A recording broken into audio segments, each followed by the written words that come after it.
Olá, queridos! Sejam bem-vindos ao nosso programa Profecias Bíblicas, a Esperança das Nações. Estamos estudando juntos o livro de Daniel, um dos grandes livros proféticos da Bíblia. E nós poderemos entender qual era a vontade de Deus para você e para mim nesses últimos dias da história. Queridos, nós estamos direcionados a uma coisa importantíssima nesses últimos dias.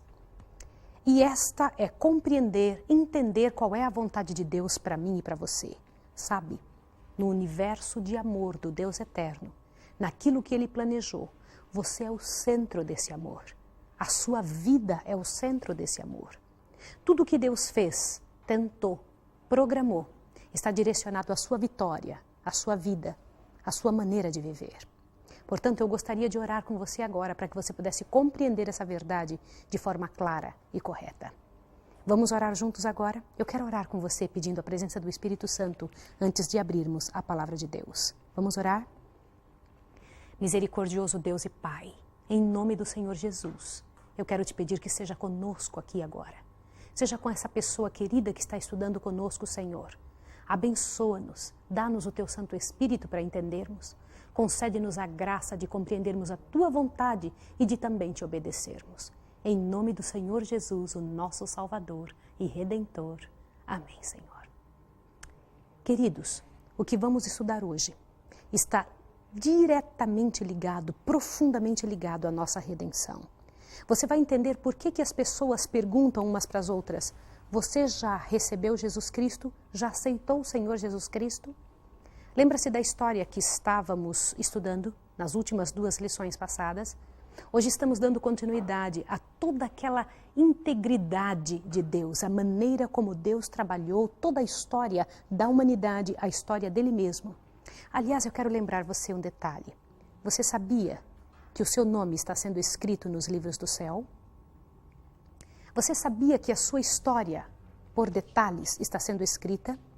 Aqueles anjos, os anjos bons do céu, os anjos guardadores, que nós comentamos sobre eles no primeiro estudo que fizemos, estes anjos, eles têm uma capacidade fabulosa, não somente de análise, mas também de detalhar o que você e eu fazemos. E eles faz isso nos livros do céu, para que você e eu possamos ser contados como recebedores do amor de Deus e também entender o que se passa conosco, para um dia, quando formos julgados, nós possamos ser julgados pelas coisas escritas nos livros. Estes livros que recebem dos anjos de Deus as orientações e as coisas que fazemos aqui na Terra. Aonde na Bíblia fala desses livros? Corra na sua Bíblia, em Apocalipse, e você vai ver alguns destes livros dos quais eu estou comentando. Apocalipse, corra lá, abra sua Bíblia. Isso é muito importante para que você entenda o que eu vou explicar hoje para você. Apocalipse, capítulo 20, verso 12. Olhe bem, falando a respeito do julgamento, o Senhor Deus comenta: e vi os mortos grandes e pequenos que estavam diante do trono e abriram-se os livros. Abriu-se outro livro que é o da vida, e os mortos foram julgados pelas coisas que estavam escritas nos livros segundo as suas obras. Você percebeu que a Bíblia fala, através da boca de João, que quando as pessoas são julgadas, elas são julgadas pelo que estão escritos nos livros, pelas palavras escritas nos livros. Quem escreve são os anjos. Se você correr a sua Bíblia no livro de Malaquias é muito difícil a gente usar esse livro, porque ele é um dos profetas menores. Lá no Velho Testamento, antes de Mateus, antes do Novo Testamento, você encontra o livro de Malaquias. Malaquias capítulo 3, encontrou? É importante que você leia para que você possa compreender o que eu quero dizer. Malaquias capítulo 3, verso 16. Vamos ler juntos? Então aqueles que temiam ao Senhor falavam uns aos outros, e o Senhor atentou e ouviu. Um memorial foi escrito diante dele, olha, um memorial foi escrito diante dele para os que temiam ao Senhor e para os que lembravam de seu nome. Existe no céu não somente o livro da vida e livros no plural, como nós lemos anteriormente, como também o livro memorial. E esses livros são escritos pelos anjos. Mas também o inimigo de nossas almas tem registros a nosso respeito.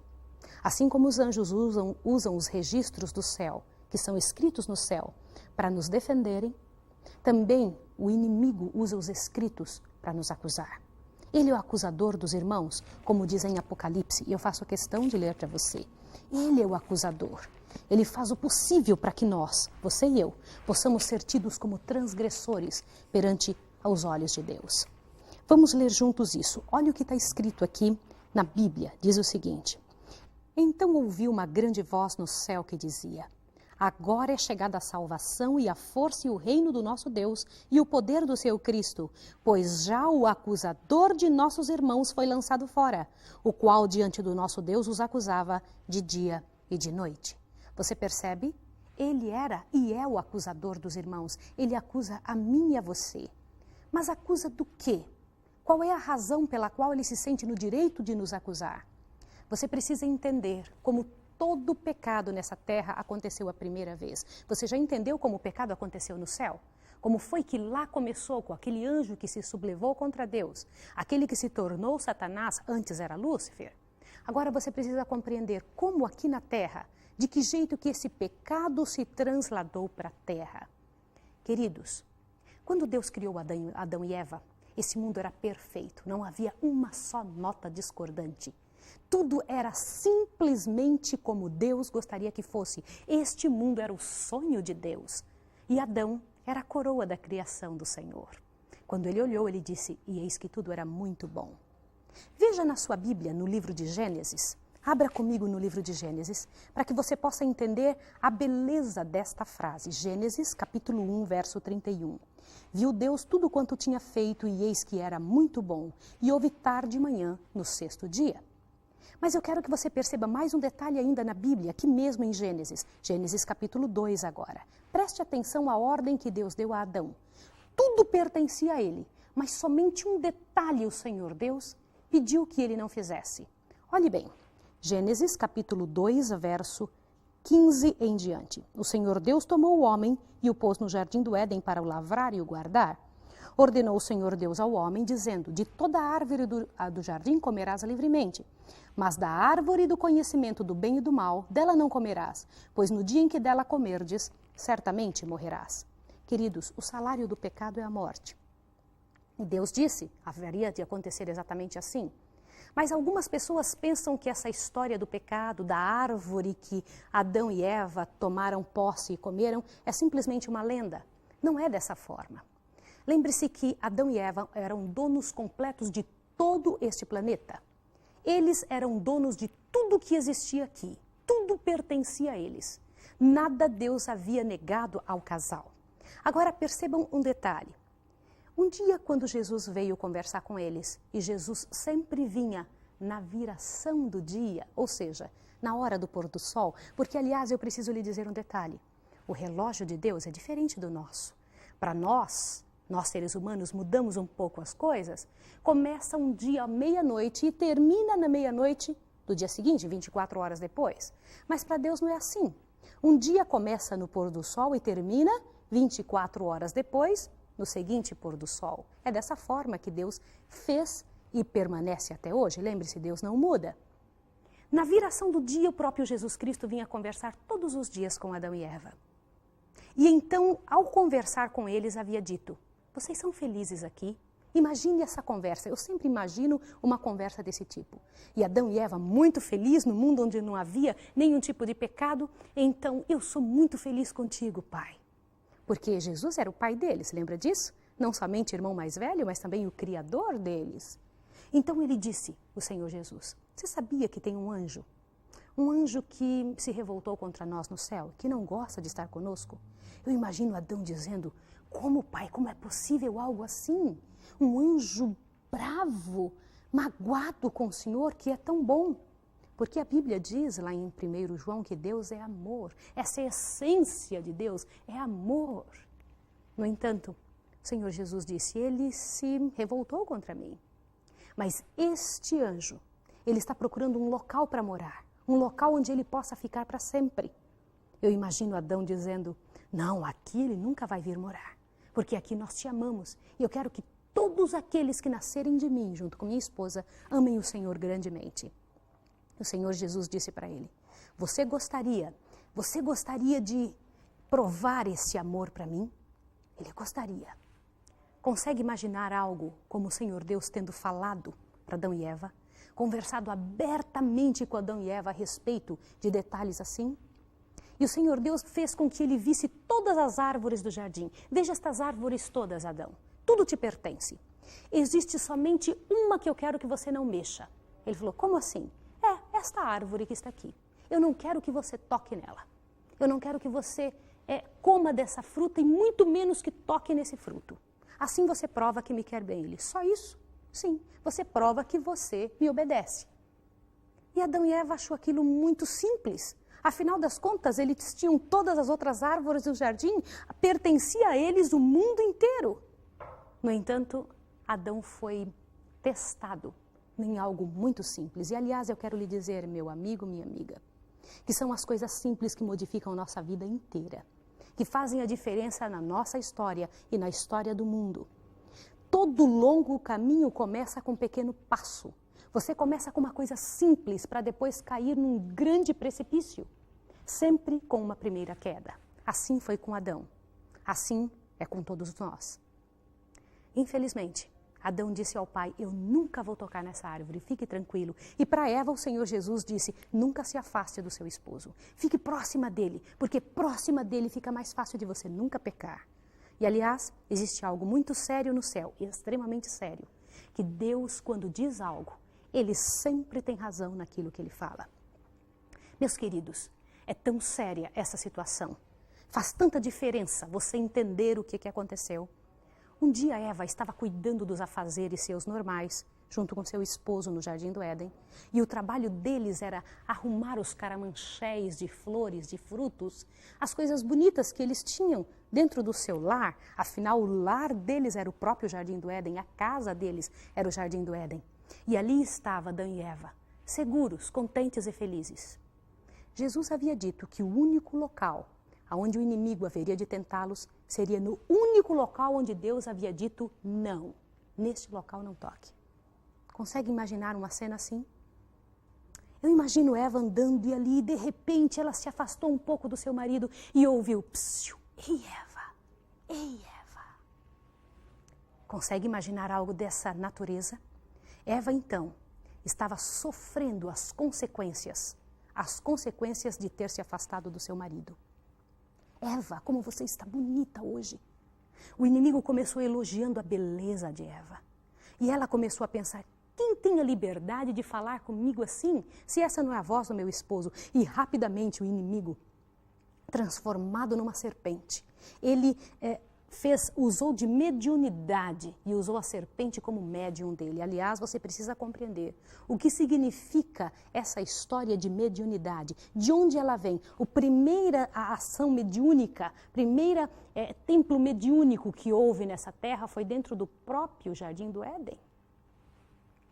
Mas, queridos, Eva viu algo que ela nunca tinha visto, uma serpente falando. Os únicos que conversavam, que falavam, que tinham o dom da comunicação, eram seres humanos, os anjos e o próprio Deus. No entanto, agora, Eva estava vendo ali uma serpente falando, uma serpente conversando. Como pode algo assim? E a serpente estava fazendo exatamente o que Deus disse que se fizesse, morreria. Estava comendo um fruto daquela árvore proibida. Aquela árvore que o Senhor Deus disse, nela nem mesmo vocês podem tocar. No entanto, a serpente, sem permitir muito que Eva pensasse, disse, Deus não disse que não podia comer dessa fruta? Ela disse, não se pode não somente comer, não se pode nem tocar, porque no dia que comermos nós vamos morrer. No entanto, não foi isso que Eva obedeceu.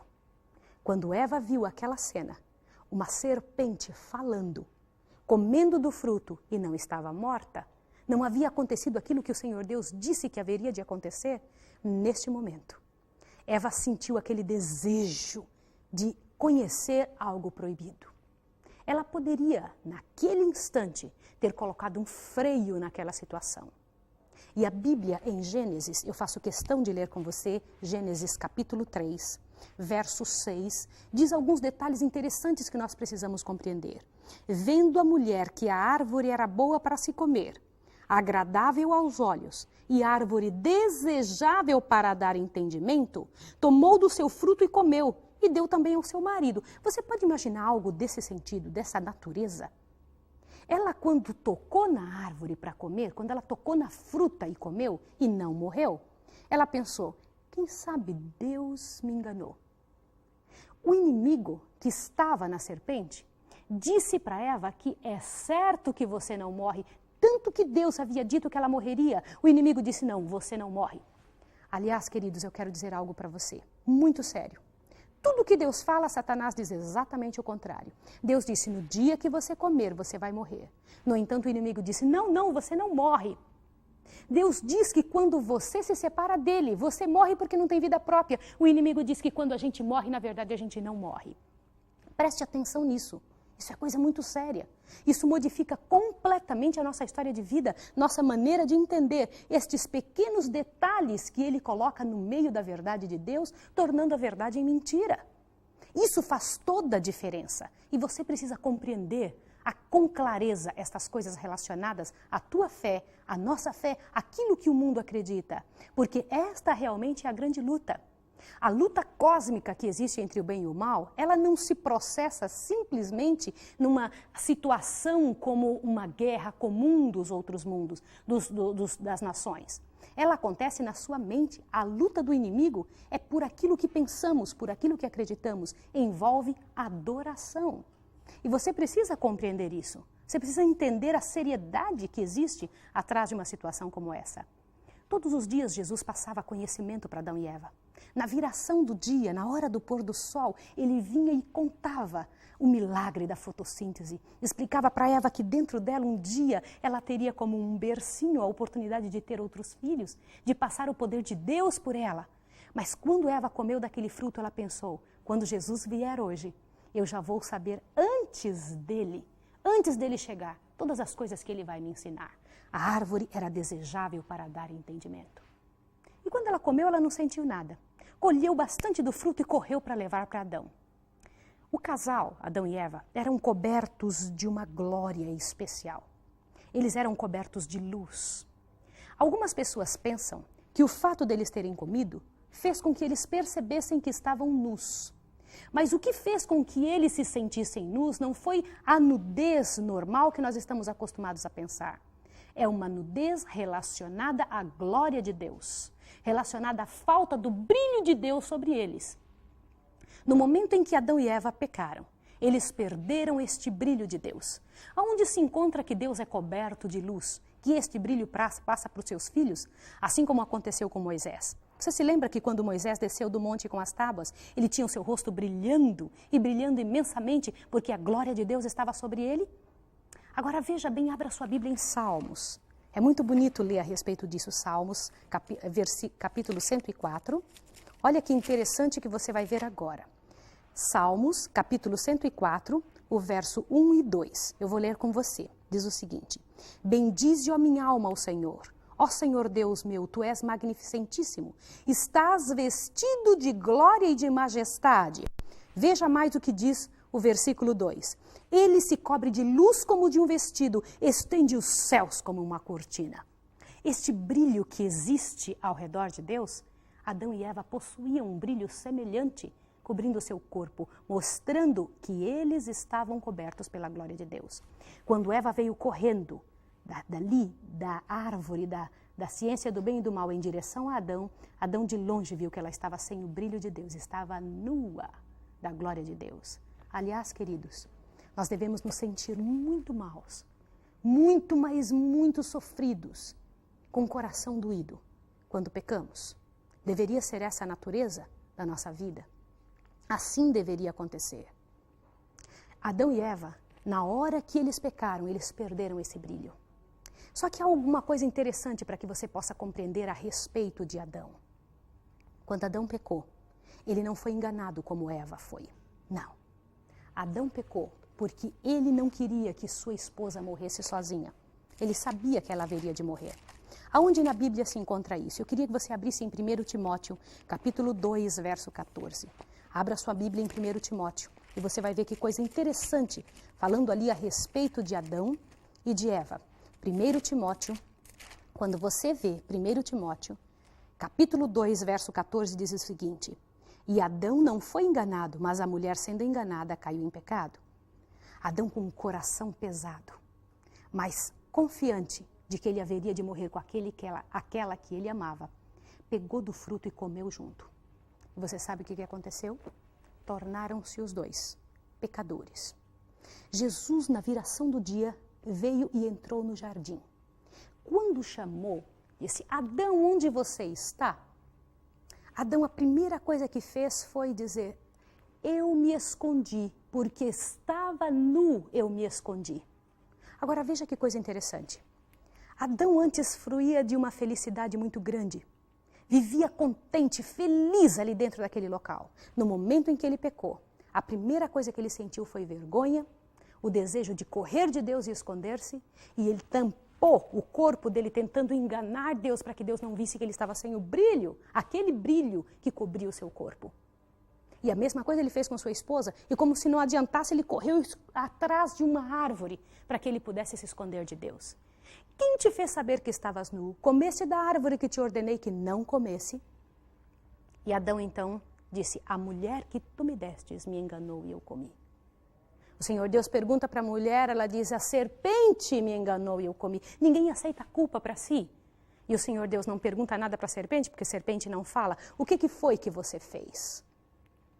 Aí ele chega para a serpente e diz abertamente: por que você fez isso? Maldita você é agora. De hoje em diante, você vai passar a rastejar e todos os dias da sua vida, todos os animais vão te odiar. E você vai comer pó todos os dias da sua vida. Pode imaginar uma cena assim? E voltou-se para o inimigo que estava do lado e falou para o inimigo: a semente da mulher vai massacrar a sua cabeça, mas você vai machucar o calcanhar da semente da mulher. E eu faço questão que você leia comigo isso em Gênesis, para que você possa compreender a realidade deste verso. Olha o que diz em Gênesis 3, verso 15. Isso é Deus falando para o Satanás. E porém inimizade entre ti e a mulher, entre a tua descendência e o seu descendente. Este te ferirá a cabeça e tu lhe ferirás o calcanhar. Queridos, esta é a primeira profecia bíblica. Mulher em profecia significa igreja. O Senhor Jesus estava aqui dizendo para Adão e Eva: olha, eu vou colocar inimizade, graças a Deus ele colocou inimizade entre Satanás e a mulher e a igreja dele. Ele disse que o descendente de Satanás faria inimizade com o descendente da igreja, o descendente da mulher.